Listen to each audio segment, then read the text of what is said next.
Please welcome Faryar Shirzad, Chief Policy Officer, Coinbase. Hi, everyone. Welcome to the first American Growth Summit. I'm really grateful to be a part of this and have Coinbase be a part of this really important event. I think for everybody who knows Steve Clemons knows that dialogue, discussion, disagreement, resolution are all part of the name of the game for what Steve kind of brings to the table.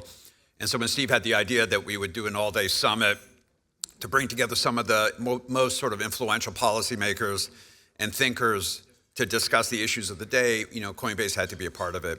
Coinbase is America's largest crypto platform. We're grateful to be, part of today's events and be a part of the topics that we're going to discuss today. I think for us, as we thought about growth, we thought ultimately that growth is about change. It's taking a status quo or an incumbent system or process and figuring out how to improve it and make it more efficient. And I think for us, as a blockchain digital assets company, payments is the obvious thing that we think about most front of mind.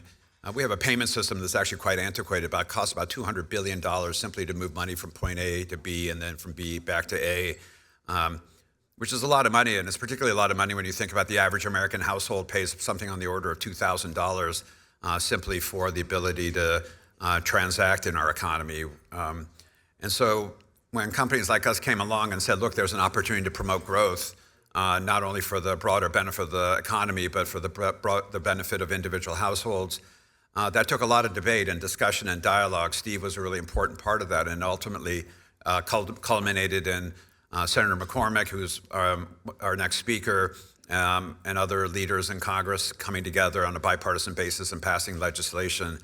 And even in the few months that the legislation on stablecoins was passed, we've had something on the order of about 100 separate announcements that have been made.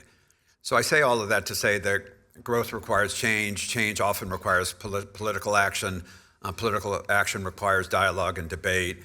And that's why events like this are so important and why all of you being here is so important. So thank you. Enjoyed the day and look forward to being a part of the discussion later as well. Thank you.